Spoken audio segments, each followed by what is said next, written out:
My name is Anton, and today we're installing another dash cam, but this time on a K-truck. K-trucks are taking off. You've probably seen them in your neighborhood, maybe on the news.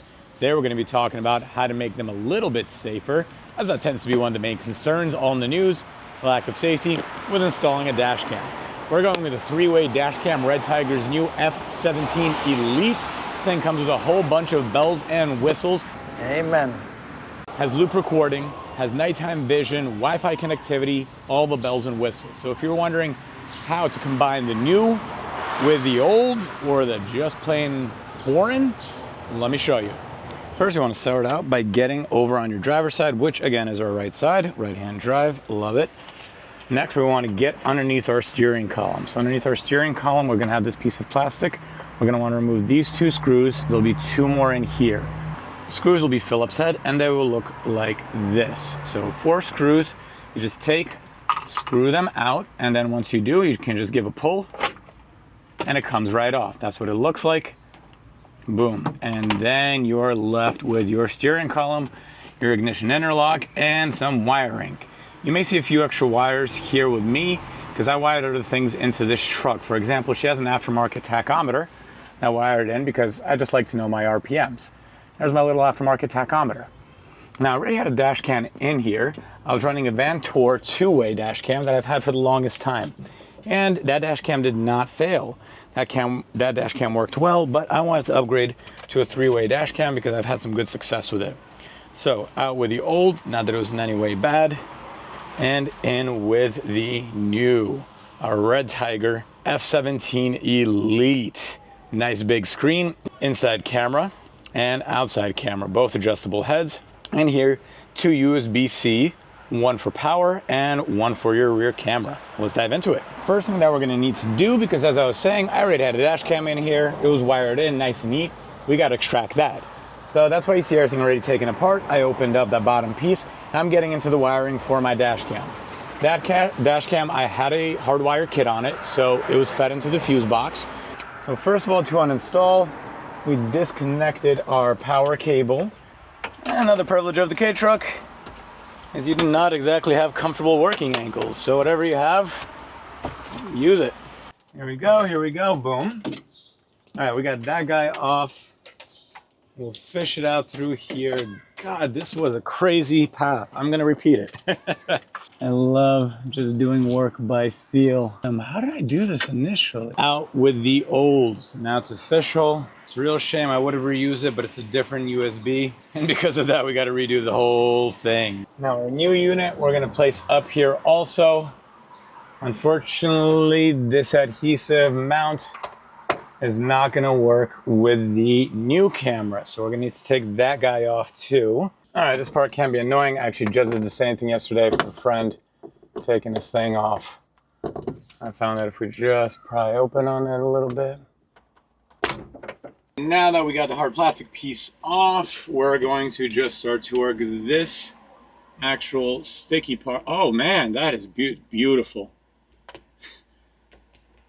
Man, I'm almost sad to lose the Vantor. Leave on that original Japanese badging. I'm not sure even what that says. It's probably like, do not go over 10 miles an hour on this truck. All right, so this wire is for the rear camera. I have it snaked up through here. It goes around.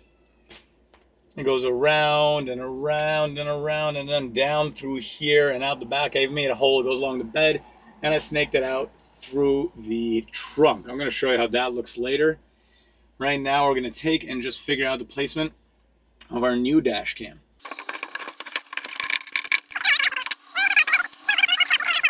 So from here, what we're going to do is we're going to proceed to install our hardwire kit. So I'm going to take apart our hardwire kit. See what we have. We have, first of all, instructions, because instructions are always great, especially if you use them. You have a few different fuse adapters. This is going to take and enable you to plug in whatever is a native fuse in the fuse box, along with the dash cam fuse. The pry tool, you can't ever have too many pry tools. And lastly, this will be the actual power unit. Ooh, okay. I'm already a little excited. This is embarrassing. Usually I don't get excited this easily. So what I like and what got me excited is we actually have a display on here. Oh, that's great. And you can even be switching between different voltage. All right, well, this is definitely quite a bit more thorough. This will be the power side, so this side will be up here. I'm going to run it the same way, running through the roof where it's here and then running down. And this is just going to connect on bottom. All right, so we started. We're going to just throw the cable up here. Generally, I always like to leave myself a little extra room. I could probably pop this open and have the wire come through there. That's in case I ever actually make the jump and get myself a visor for my passenger. Not the craziest idea. We're going to start off easy, just feeding him in. Here, their little pry tool will be adequate. I'm not even going to get out my big guns. I've got a nice little panel kit that I've just been enjoying.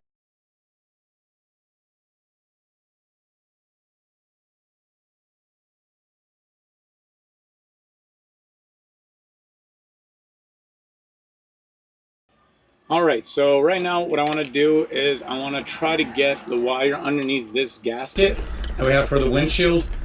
These little rubber gaskets that go around the windshield, around doors, have been a go-to of mine anytime I install Dashcam, and I don't think just mine by any means. I think a lot of people have grown quite used to using them. All right, I think we're going to just get this handle out of the way. Crazy, 26-year-old truck, but still every bolt comes out without any real struggle, any real negotiating.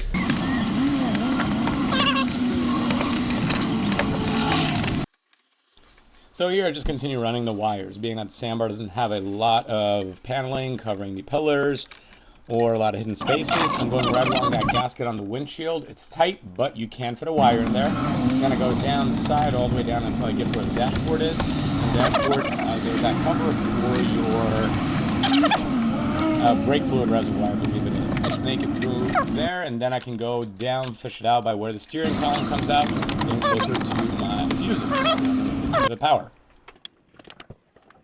Alright, that's through there. Now our power cables are ready to be connected on the bottom, so we can proceed with that. ACC is just going to be for electrical. We can get off the cigarette lighter, a USB port, or a radio. My car does not have heated seats. Center console, I'm not going to touch the ECU just because I'm not feeling brave. And then in that case, the yellow wire goes to the OBD, tailgate trailers, airbags, center lock. I don't think I have any of those. If there is no suitable permanent electrical connection, connect the yellow B wire to a positive terminal on the battery.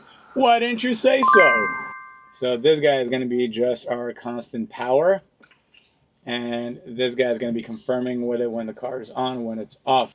And the grounding wire, the black wire, goes to any kind of ground.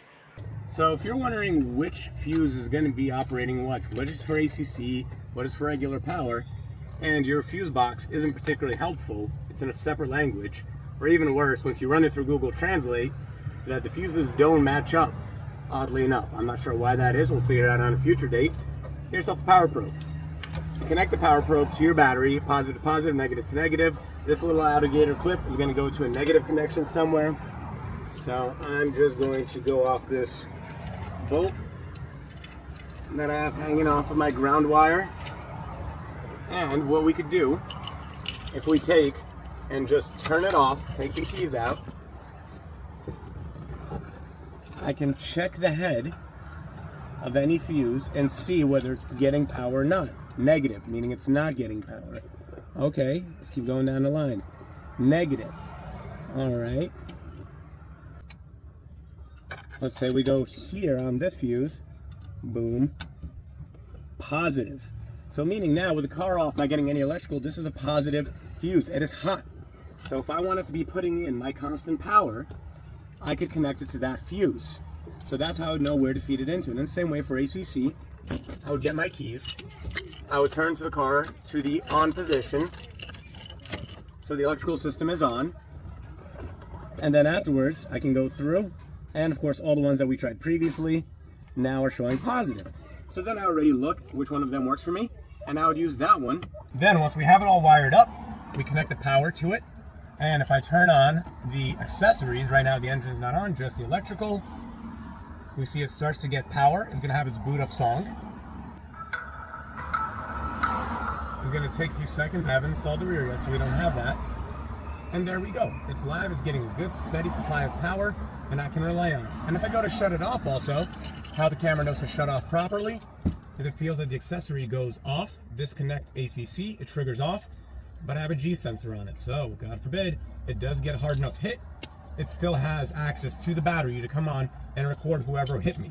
This also gives me peace of mind. I really recommend, it's a great approach, especially if you want to be getting the most function out of your dash cam. So when we're going to be running the rear camera, the best way I found, and I don't know, every K-Truck is unique, so maybe you'll find something better with your K-Truck. What I did on my K-Truck was I drilled a small hole where my back wall was. I had a little rubber piece that I made a makeshift little grommet out of, and then I just ran the cable going all the way to my engine access latch. We're gonna call it a latch. This thing, which again, really great. It makes it easy to get at your engine. And I just snaked it through where I had my gasket come apart, because the gasket that came with it, small segment that you see right here, didn't have gasket. So I used that to pinch my camera wire. Now this is for my old camera. So we're going to take off the old camera now and run the cable for the new one. I gotta be honest, looking at it now in hindsight, I'm really proud of the work I did. Came out pretty good. All right, 4 screws. And we just give it a little bit of love, and it comes right open.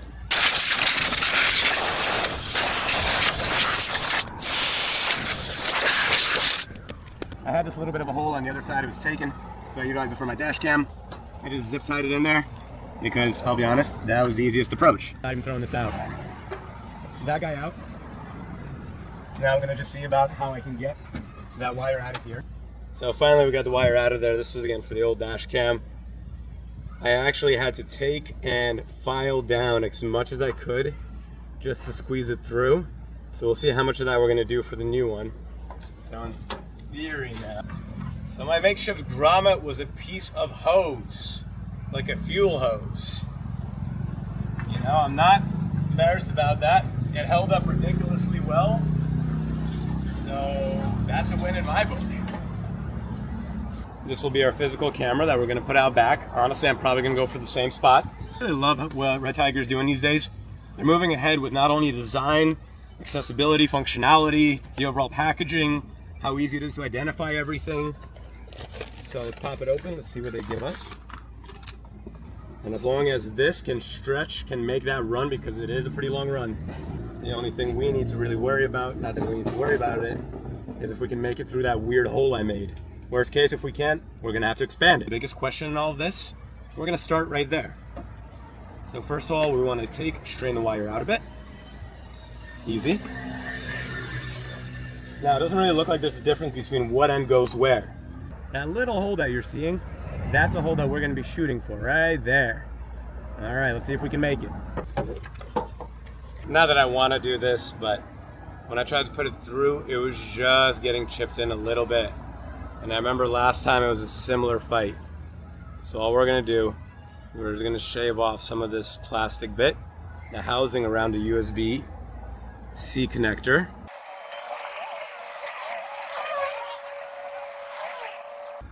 All right, now if we go back to that hole, boom, there we go. And now all we're gonna do is we're just gonna map out how much length I need in the front. So my camera woman and brilliant assistant is moving backwards. She has the cable in her hand. Now we know how much length we need.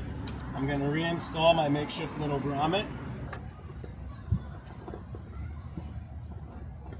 I'm just gonna wanna wire him in the same way he was. I believe I had him going behind this bracket. I wanna just draw the wire through as much as I can.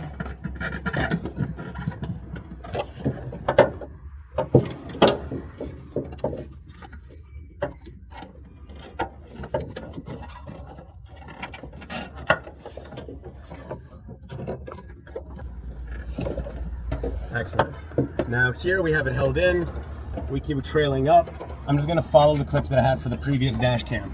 And if you didn't have these clips here because you're not a genius like me who's rewiring it a second time, you get the same kind of clips. That's what these guys have. So Red Tiger and a lot of manufacturers, they're ready, understand that this is gonna be a very possible situation. Maybe not this exact one with a K-Truck, but generally this could be something that you need to get yourself a mounting point where there is none.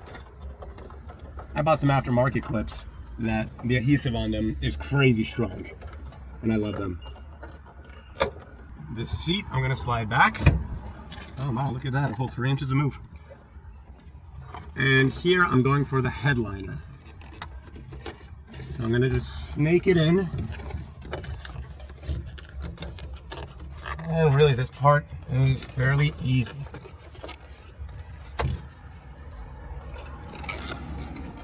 I didn't need any kind of pry tool. A little bit of congestion right there. All right, we made it around that choke point. Gonna keep going, keep going, keep going. And right around here. All right, it looks like we're a little bit tight. So I'm gonna take, and now starting from where we are outside, feed through. You see how I'm doing? I just fed through a few more inches. There we go. And now I'm gonna feed this up the line. There we go, we can see my slack is coming to save the day. That's what happens when you only measure once. And then you rerun twice. All right, and there we go. We have some extra length. And now, we can plug it in. Let's actually change the orientation of our power cable. Let's go that way. Because the rear cam one comes in flat like that. Okay. Really, that was the hardest part. Now the last part is just getting the rear camera connected to that cable we ran and just making sure we have the image, we have it positioned in the way that we want it to. I'm excited, I hope you are too. We're almost done. Now we have the wire running along here. When I have the black cover on, the black rubber mat is going to just weigh it down. All right, we don't have as much length as we did with the old one, but I don't really see that being an issue. When I remember, we dropped in around here. Then I snaked behind this tube right here, maybe a vacuum hose.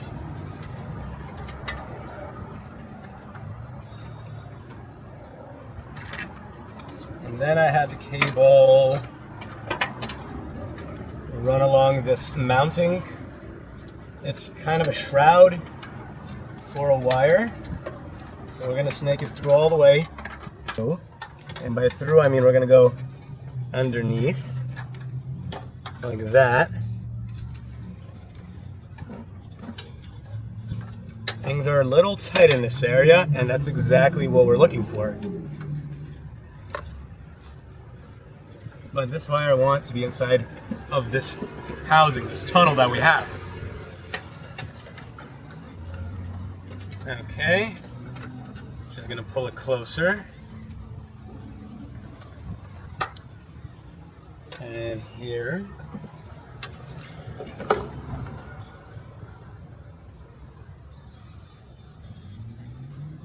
We're gonna get our camera.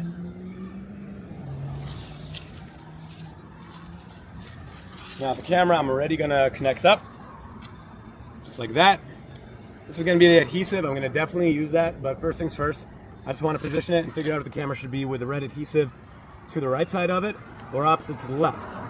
Because I don't know if there's a better way to do this, but half the time I get it wrong. All right, so this really helps if you have a second person. If not, you can totally do it yourself. But I have a second person with me.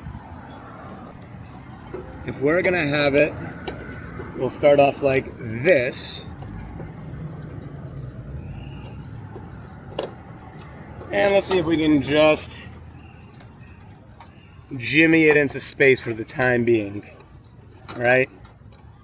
So the general question is, if the adhesive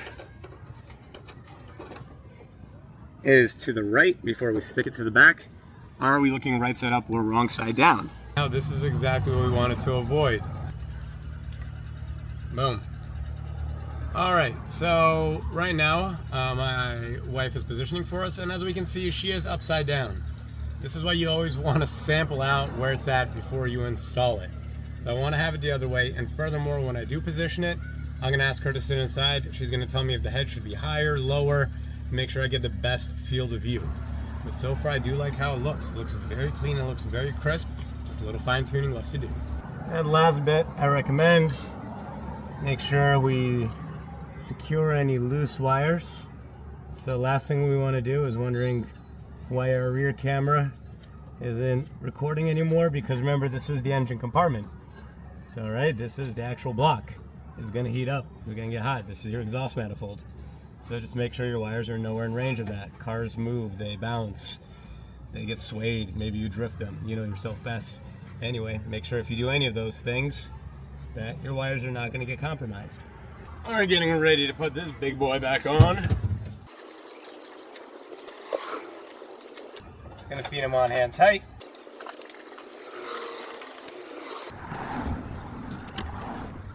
All right, and now we get our massive heavy mat, and we just want to situate that throughout. I congratulate you, you are all done with your K-Truck dash cam installation. Nice. For me, it's my three-way F17 Red Tiger Elite. I really love how it looks. The image quality on that is great. The accessibility, the functionality. Still getting used to how the Wi-Fi works, but to be honest, it's gonna be the first time I actually use Wi-Fi. I've had it on a ton of cameras before, I've just never used it. Hopefully you found this helpful. If you have any questions, please drop in the comments. We'll be glad to help you make your sandbar exactly how you want it.